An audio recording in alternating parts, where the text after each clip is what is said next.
Welcome to the Masculine Psychology Podcast, where we answer key questions in dating, relationships, success, and fulfillment, and explore the psychology of masculinity. Now, here's your host, world-renowned therapist and life coach, David Tian. Welcome to the Masculine Psychology Podcast. I'm David Tian, your host. In the last episode, I went into the one simple shift that can completely transform your experience of life.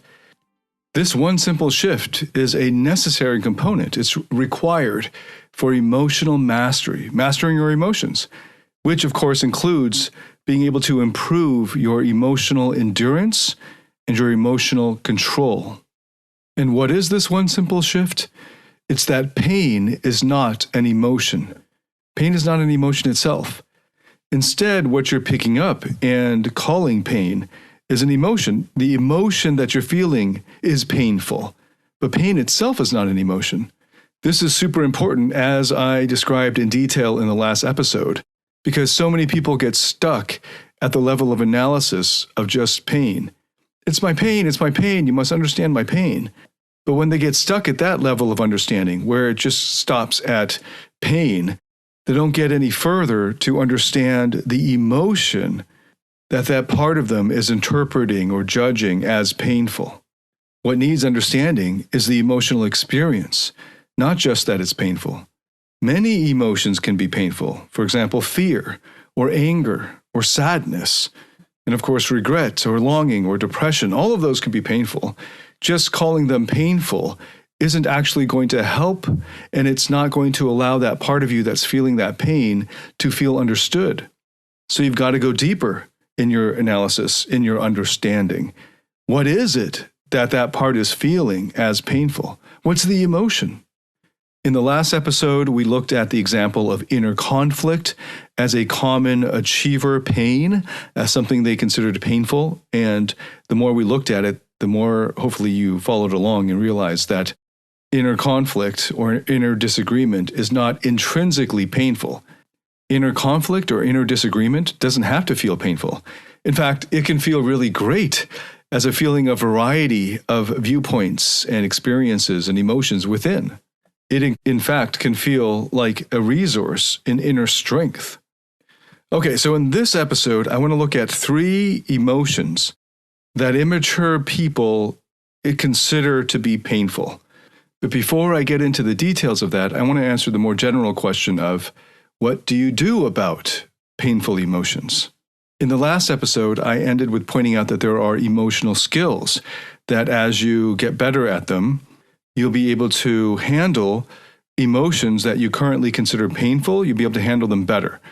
And in particular, there are at least 4 emotional skills that I think everyone should master. And the first is presence, and the second is emotional endurance, to be able to endure emotions longer, to increase your endurance of them. And then the third is emotional titration, being able to decrease and increase the intensity of your emotions, like on a tap where you're titrating the flow of water, for instance. And then the fourth is being able to influence others with your emotions. And that requires that you have those other 3 emotional skills down. I just mentioned the word presence as the first emotional skill, and that's being able to be with whatever comes up, with that, whatever emotions are there. The first emotional skill is presence. Most dudes suck at these emotional skills. They're not encouraged to learn them by their society or schools. They're not taught them, obviously, by society or schools. And very few men have ever had these emotional skills modeled for them by their father or their male figures or anyone really in their lives. But one fallout of the toxic masculinity that has been common and around the world for so long is a kind of retardation towards emotional understanding or understanding of your own emotions. So the default approach to emotions for dudes as a result of toxic masculinity is to ignore or suppress your emotions. The inability to even be with whatever emotion you're feeling. So that's why the first emotional skill that I teach is presence, being able to stay present with your emotional experience, no matter how painful. So I cover all 4 of those emotional mastery skills and a lot more in my program, Emotional Mastery. So those are skills that you can build over the course of weeks, months, and really realistically years. And they will lay the foundation for you to do the therapeutic process. So one good analogy for this is like strength and conditioning is like these emotional mastery skills, and then the actual martial arts skills or the actual game skills, the skills that are specific to your sport are on top of that, on top of the basic strength and conditioning. So these emotional mastery skills in terms of therapy are like the strength and conditioning.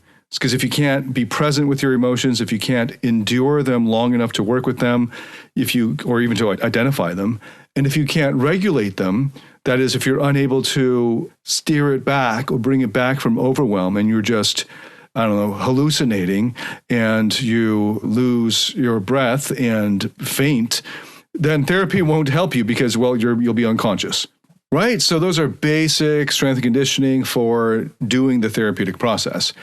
And I highly recommend it to everyone, like I would or basic strength and conditioning for any athletes or any people playing physical games. Okay, so moving on from the emotional mastery skills is the actual therapeutic process. So what's that about? And I will show you a little bit of it because, of course, if I'm speaking to other therapists or other practitioners, it's going to have a lot more steps to it. But overall, as someone would be the recipient of being led through the therapeutic process, you don't have to know all of the details.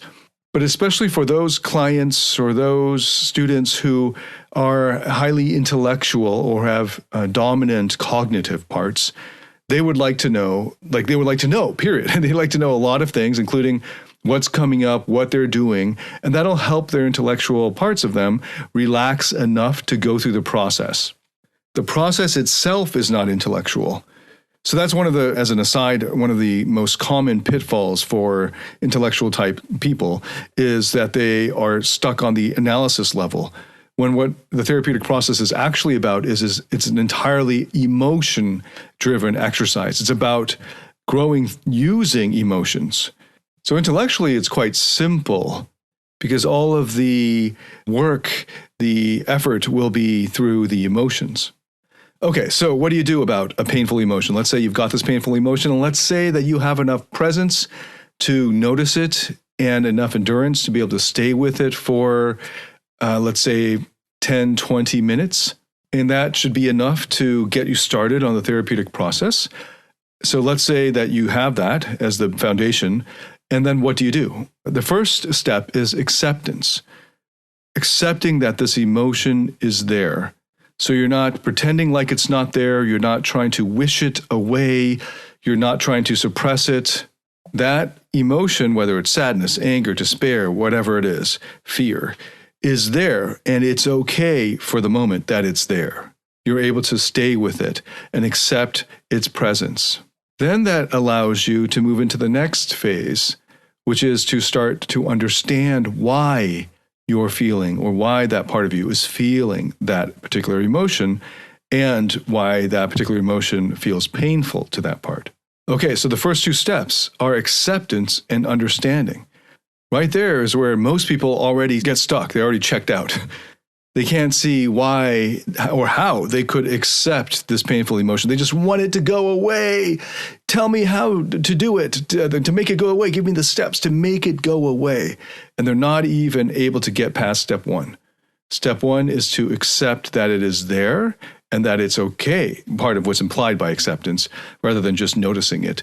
Acceptance implies that you accept that it's there. In other words, it's okay for you that you or this part of you is feeling this fear or sadness or anger or despair or depression or anxiety or whatever. Once you reach that emotional state of acceptance, then you can be with the part long enough that it can relax as a result of the acceptance and begin to show you how it got this way, why this emotion is so overwhelmingly painful for it. Now, if you're a longtime listener of this podcast, you would be following along and be like nodding, like, yes, I got it, okay. But if you're not, you might be thinking, What? Isn't it obvious that fear is painful and yucky, or sadness is a horrible emotion, a negative emotion that no one would ever want to feel, or anger is a negative emotion and I would never want to feel it? Isn't that obvious, David? How could I ever arrive at a place of accepting it as okay? I could do it momentarily to make it go away, but ultimately, I could not ever accept that it's okay that a part of me is feeling that way or that I'm feeling that way. No, David. Okay, so now we move into looking at these examples. I've chosen 3 of the most common examples for people that people interpret as painful, and those are fear, anger, and sadness. Let's look a little bit more deeply at them and help you to move from step 1 to step 2. I'm going to assume that you're at least able to enter into a state of acceptance for the length of this podcast, or at least maybe 5 to 10 minutes as I look into each of these emotions one at a time. So let's look at fear first and try to then understand it, moving in therefore into step 2. So with each of these 3 emotions, I'm going to recommend a resource in the form of a book, because there's no way I could actually do justice to the profundity and the depth of each of these 3 basic emotions in, this half-hour podcast. So I want to encourage you to read and dig deeper and understand just how deep you can go with all of psychology. So here, looking first at fear, the book I recommend is Thich Nhat Hanh's book called Fear. Thich Nhat Hanh, a great teacher of Buddhism, but also of psychology, and has a lot of resonances with what is covered in psychotherapy, passed away earlier this year, and he wrote a book called Fear. And let's see, the subtitle is Essential Wisdom for Getting Through the Storm. It was published, it looks like, in 2014. It's a really small book. You can get through it pretty quick, and I highly recommend it. There's also a fantastic meditation on transforming fear by Sarah Blondin. You can find it for free on her SoundCloud. It's in the Insight Timer app. I'm sure if you just go to her website, Sarah Blondin, you'll be able to find it somewhere. I think it's called Transforming Fear, and it's great. I made a version of it with my own voice, with our own background music, because I thought it was just so awesome, and I wanted to provide it with a different timing and rhythm that seemed to work better with my clients and students. I discovered that many of my old clientele that was more focused on getting dating success didn't do so well with female voices in meditation. So that was one of the issues. So if that's you, I've got a Transforming Fear meditation based on Sarah Blondin's, and it's accessible through my Platinum Partnership. I say all this because I want to show you just how well known it is that fear can be a positive emotion, that it can lead you to things that you're running away from and not facing. And these parts are calling your attention to these things that you've been in denial of, and that's why there's fear there. If you go through the therapeutic process, you will eventually be able to access what IFS therapy calls your true self, which is full of courage. And when you take that higher perspective of the true self, you will naturally experience that courage that enables you to face the fear that part of you is experiencing. One of those tricky things about understanding is plenty of people will say, as they go through the therapeutic process, when they're early on in it, they'll say, I totally understand this part's pain or fear or whatever, because they are experiencing the pain just as the part is, because they're identified with that part, and they are no longer in their true self. And as a result, it actually doesn't go anywhere, because you basically just re-traumatize this part because you've dredged up these old memories or whatever, and you're just experiencing them again. So in the therapeutic process, it's important, as you are bringing up the sources or the origin of the fear that you're feeling right now, and you're able to stay with that part long enough that it can show you what it's rooted in, usually, almost always, some kind of childhood experience, that you're able to also have enough self-energy, so to speak, enough of the higher perspective that you can help that part of you that's feeling that pain, that's feeling that fear, and not get lost in that part's emotions. So this is an important distinction to keep in mind. Empathy versus compassion. Empathy is good to show other people. It makes them feel understood. But If what you're feeling is empathy, that is, you are experiencing what the other person, or in the case of the therapeutic process, what this other part of you is experiencing, then you actually can't help that part because you would also be lost in the pain, immersed in it, just like the part that you're trying to help is. And this happens so commonly when the therapeutic process is rushed in the early phases because there's not enough what therapists call self-energy, or not enough of the higher perspective. What we're instead looking for is compassion. And compassion is where you feel compassion for the part that is suffering, but you yourself are not embroiled in, or not sucked into feeling the exact same suffering and lost in it. So you have compassion which does not require empathy. If you have enough of that self-energy, or if you have a pretty solid grounding or footing in the higher perspective, you can come in and out of it. And this is a more advanced skill in the therapeutic process, where you are able to enter into the perspective of the part that is in pain or suffering and really feel it, really get it, and then come out of that. Only when you come out of it, while still, of course, having compassion for that part that's suffering, only when you come out of it so you are not overwhelmed by that part's pain or suffering, only then can you actually help that part. Okay, so I said I was going to look at specific examples, so let's do that. So with fear, here's a common example. Let's say a guy who was bullied in school when he was very young, let's say 8 years old or so. And as a result, anytime another man or life conditions resemble the time when he was bullied, he begins to feel fear and anxiety and nervousness, and he starts to feel paralyzed. Now, for most people, they don't even know what the root or sources of it are.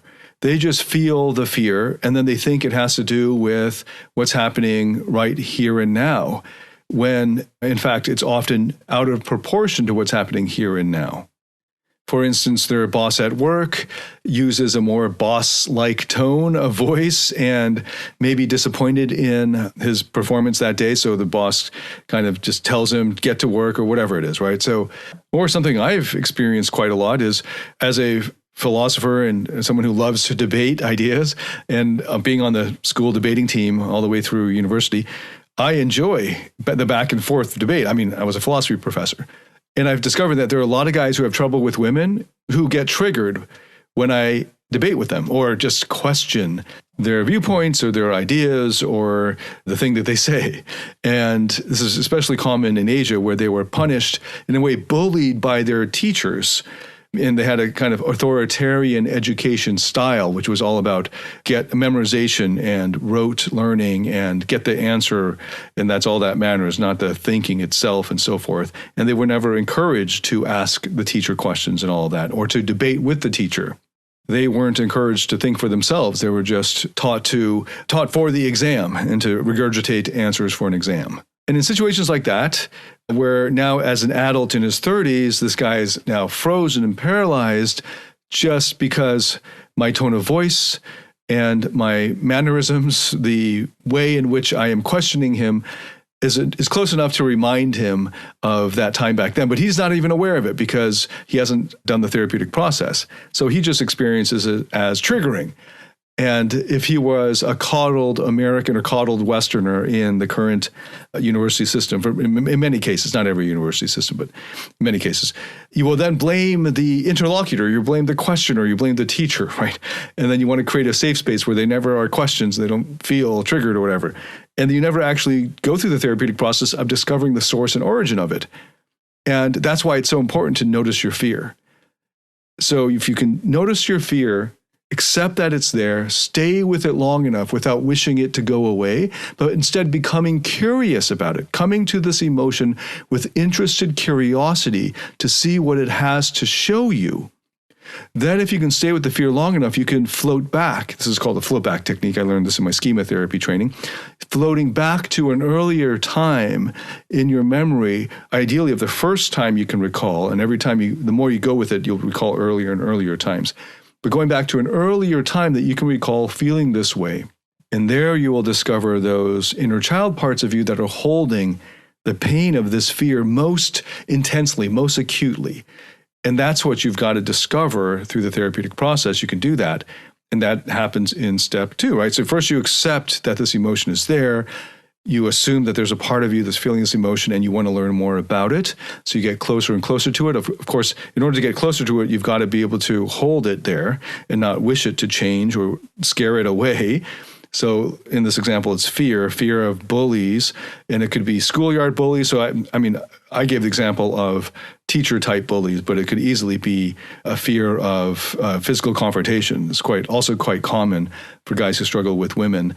They're afraid of alpha, quote unquote, dominant dudes, right, who easily intimidate them. And in these situations, if you can maintain the adult perspective, and that's like bare minimum for higher perspective, right? So you have the adult perspective. You realize if you just wake them up to it, like, what are you afraid of now? You're a 35-year-old adult in public and it's broad daylight or whatever, right? So there's no real physical danger.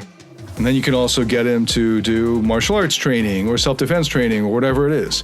Right? There isn't, and almost always, if you get them into their logical frame of mind, they'll realize, they'll admit that isn't any real physical danger, but their fear is out of proportion to the actual circumstances in the present.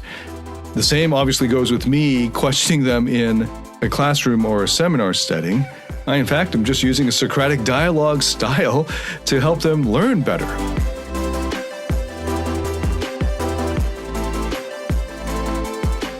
Do you struggle in your interactions with women or in your intimate relationship? Are fear, shame, or neediness sabotaging your relationships or attractiveness? In my Platinum Partnership Program, you'll discover how to transform your psychological issues, improve your success with women, and uncover your true self. Get access to all my current and future online courses by applying for the Platinum Partnership today at davidtianphd.com/platinum. So in both of those cases, there is an obvious disproportionate fear reaction, and that would alert you then to it having to do with something much earlier in your formative years. And you'll never get to that crucial material unless you can stay with it. So those are the first 2 steps of acceptance, which will then set you up to understand how it got to be this way in your mind. Now with fear, in some cases, there are some real danger to be aware of, and it makes sense that you'd be afraid of it. For instance, if someone was holding a gun to your head and you were afraid of dying, that makes sense, right? So in that case, you don't need to do any psychotherapeutic help around that, right? But there are also those, because it's just obvious why, and it's also obvious how to remove the thing that's triggering the fear, right? You got to remove this guy's pointing the gun at your head or whatever it is, right? You got to remove the immediate danger. But in some cases, people are just afraid of future projections, such as the fear that everyone they love could die. And that could happen. There's a possibility of that, no matter how minuscule. There's also the possibility, and the very real, like 100% probability that they will die at some point, and so will you. And if that causes a lot of fear in you, it should also cause a lot of other emotions, hopefully, because I set it up as you love them. But you might start with fear. It's important that you confront that fear and hold it in place and not just go, oh yeah, no duh, but just hold it there because it's a future projection. And there's a lot for you to learn from. And death anxiety and the fear of death is one of the most therapeutically productive subjects or topics or material that you can stay with, because staying with death and your fear of it will open up everything else, because it's actually about life. And it's about what you're missing out on in life and these parts that are alerting you to the things that you will regret when you die if you haven't experienced these, and so on. There's so much to it. In fact, there's so much to it that I did a 4-hour YouTube video series on it, and you can find that on my YouTube channel. And if you want a great book, like the landmark book on this topic, it's The Denial of Death by Ernest Becker. I think it was a Pulitzer Prize-winning book. Awesome book. I think everyone should study the heck out of that.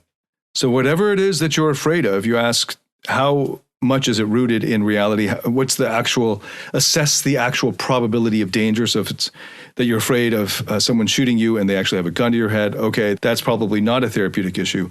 But if it's a future projection, or if it's not a really present danger, but you're experiencing this fear, stay with it long enough that you can learn the roots of it, because then it will open up everything else. And eventually, if you follow the therapeutic process, you'll be able to unburden this part of the burden of its fear. But for that to happen, and that's real therapeutic breakthrough, right? Letting go of the fear. But for that to happen, you've got to go through the earlier steps of first acceptance. And I guess even before acceptance, there's just noticing. Right? Noticing, then acceptance, then coming to an understanding of it, then checking that you're entering this higher, or you're in the higher perspective or the state of your true self, which will naturally lead to courage and confidence, which will then give you the state of emotionally and mentally to help this part let go of its burden. And then the whole unburdening process is a bunch of steps. If you're interested in what the therapists are learning for the unburdening process, you can read about it in Richard Schwartz's textbook on internal family systems therapy, the second edition. You can also read about it in the book No Bad Parts, which I highly recommend, and I did book analysis on in a previous episode. So that's fear.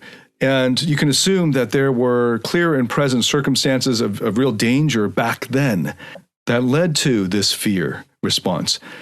But that now, in the present, it's not the same. You are now an adult. You are now prepared. You have a lot more resources to deal with it.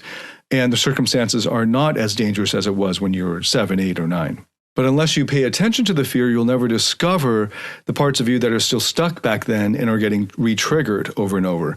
And if you just try to suppress it or ignore it, it'll just come to bite you in the ass later, as is true for all of these emotions.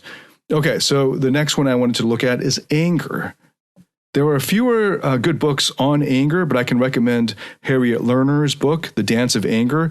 It was written for a women audience, so keep that in mind, but it's, from what I've seen so far, the best book on anger. So if you want to go deeper into that, The Dance of Anger. Anger is a lot more straightforward for you to learn from, because what anger is it's like an alert system. It's a warning signal. It's a red flag. You can assume that there's a reason for the anger. And when you can stay with the anger long enough, then you can discover what it's warning you about. I chose to address these in that order of fear, anger, then sadness, because they often are experienced in that order. So when you're afraid of something, one common response is to get angry, because anger mobilizes your adrenaline, it gets you ready to fight back and so on. So when your boundaries are violated, you might experience anger. And anger gives you the energy physically to say no. So obviously right there, it's pretty obvious that anger can be useful, especially in self-defense. But there are a lot of guys for whom anger is a taboo emotion, because when they were growing up, either their dad, who was abusive, was displaying lots of anger, and as a result, they're afraid of the anger. So the part that's afraid of the anger is more dominant and is afraid of the anger that they've been repressing, because we all have parts of us that are angry before we do the therapeutic process. And many dudes just repress that stuff and think that it's not acceptable, so they don't let it out until they become incels or something, or they drink enough that it just comes out uncontrolled, like some Hulk response. So anger can be a response to having your boundaries violated, and it's important to then stop and notice and get clear on whether in fact your boundaries were violated, and to discover how they're being violated, who's violating them and all that, and make decisions about that relationship or those interactions or whatever. Plenty of guys are also afraid of anger, not just because they saw it modeled in an extreme way and with negative consequences to them, but also because maybe they were punished when they were kids when they were angry. And this is pretty common, especially in Asia, where in order to control, especially boys, when they get angry, they're just punished physically, corporally, or they're shamed. And as a result, they're never taught how to deal with their anger. Gabor Mate makes a great point about Jordan Peterson's commonly shared dating advice about having the son who is having his temper tantrum just wait on the stairs until he can compose himself, and then he's let back into the tribe, so to speak, the dinner table or whatever. And how that just basically teaching the boy, it is giving him the room to self-regulate, but it's also teaching him that anger is not an acceptable emotion in society. And if he feels it, he'll be excluded, he'll be isolated and cut out. And that's a great illustration of an old or more traditional style of parenting And to be frank, people just didn't understand these emotions very deeply back then. And that was a behavioral conditioning type of parenting response. Versus nowadays, and we understand a lot more about how trauma works, about developmental psychology and how the child's brain works and so forth. And we can see the detrimental effects of that type of parenting style 20, 30 years down the road. I do want to point out that I'm a fan of Jordan Peterson. I've talked to him personally one-on-one, and this is just an area where we disagree. But there are areas where I pretty much disagree with everyone, and that's just a mark of intellectual discussion. As a professor, we were paid to disagree with our colleagues and then go out for beer afterwards. So this is just normal. I'm modeling this for a lot of the guys who are guru worshiping and passive in their own learning. They don't take responsibility for their own learning. They're looking for someone who has 100% of the truth so they can just brainwash themselves into believing it. I want you to see that you can disagree with people and still admire them or respect them. Okay, so the same thing that happened with fear, noticing the disproportionate reactions to the present circumstances, alerts you to the need for therapeutic work because that triggering of a disproportionate emotional response of fear, in this case now anger, alerts you to the fact that this is rooted in something much deeper, longer ago. And if you notice that you're getting this out of control anger reaction too frequently, or if you're just worried at any point when you went into a rage and you're wondering what that was about. And of course, there are circumstances where it makes sense that you go into a rage, like you're being raped or someone's trying to rob you or something like that. Makes sense because it's a self-defense response. But if in response to some words that someone says, instead of thinking to yourself, sticks and stones, and get real, right? Instead of that, you burst into a rage and maybe you even black out as you're punching the guy, right? That is a disproportionate anger response. And that definitely has something to do with earlier formative experiences. And if you can stay with the anger and make it okay for that to have been there, but you can tell that this part is in distress because it probably doesn't feel that good, especially if it comes up frequently. Then if you can stay with it long enough, that's the acceptance step. Then you'll be able to move into the understanding step. And then you start to get into the therapeutic process. And often anger that's disproportionate is a result of repressed anger from long ago when you were told that, or taught, or modeled, or communicated to that anger in you is not acceptable to your loved ones or your caregivers. Or a parent figure was enraged or had extreme anger in front of you, and you, as a result, repressed own parts of you that were also angry. So you'd have these repressed anger parts, or repressed parts that are angry, as a result of not allowing them to express their anger back then. Okay, now finally, sadness. Sadness is the biggest, most important emotion therapeutically out of that triumvirate of fear, anger, and sadness. In fact, it might even be the most important therapeutic emotion. It is sort of the final stage before the breakthrough happens. Because what will happen is, what I've set up here is fear. You first feel the fear. And a lot of toxic masculinity or tough guys, they pretend like they don't have the fear, but they actually do have the fear. So they don't get anywhere with the therapeutic process, and they just pay for it later on in their lives.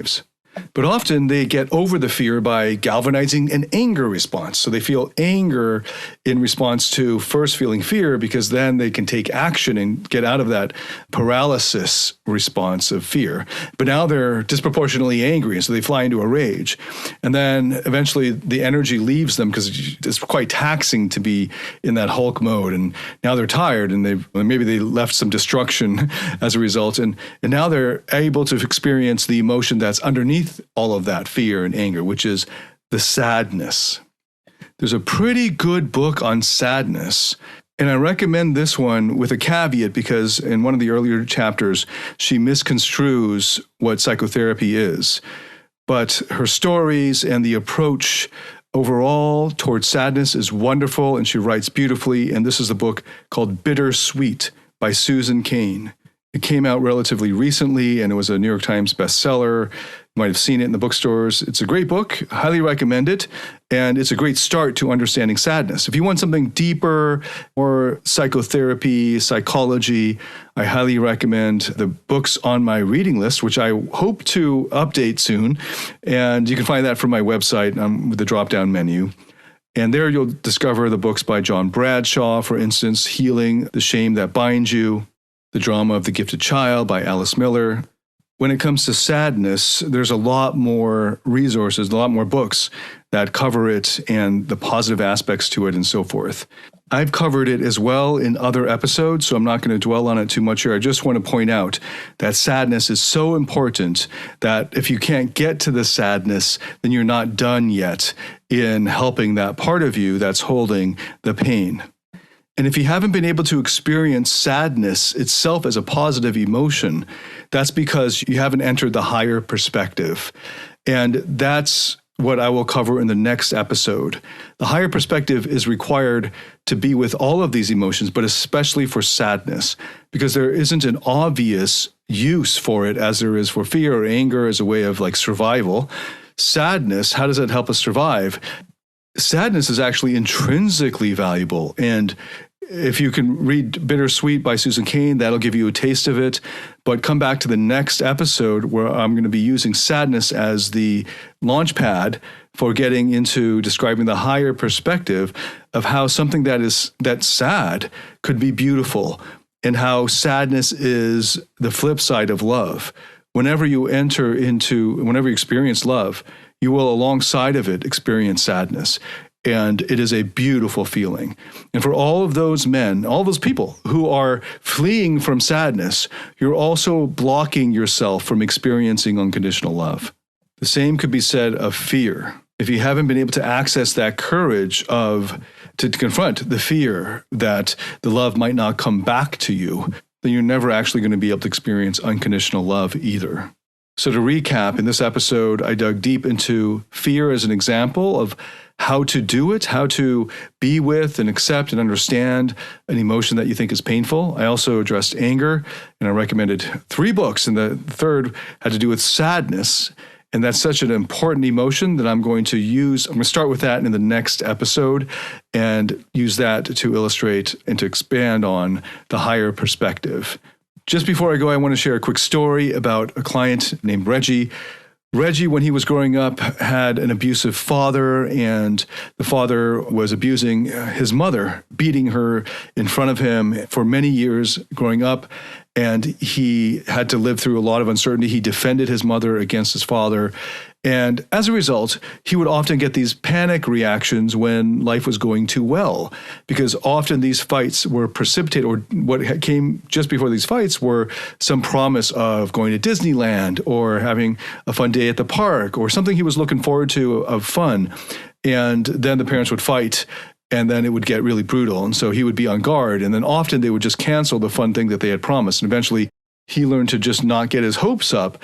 But even worse than that, not getting his hopes up, he would start to feel anxiety and panic because he was anticipating some traumatic event happening. Even though now he's dealing with it 25 years later, he's still having these disproportionate panic attacks, and even having them without anything happening in the external environment.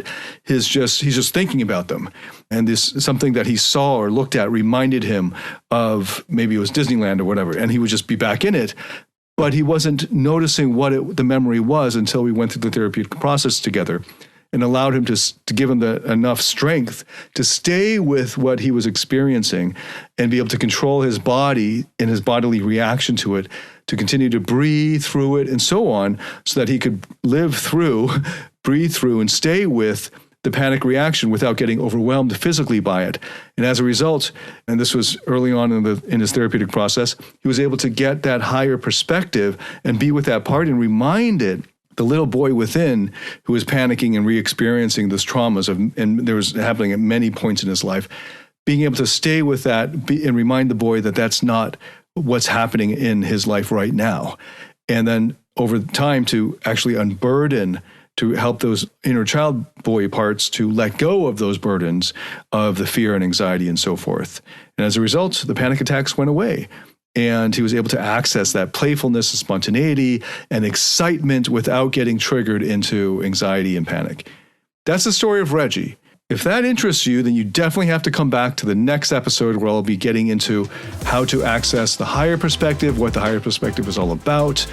If you like this episode, please let me know. If you have any feedback on this episode whatsoever, let me know. And if this helped you in any way, please share it with anyone else that you think could benefit from it. Thank you so much for listening. I look forward to welcoming you to the next episode. Until then, David Tian, signing out.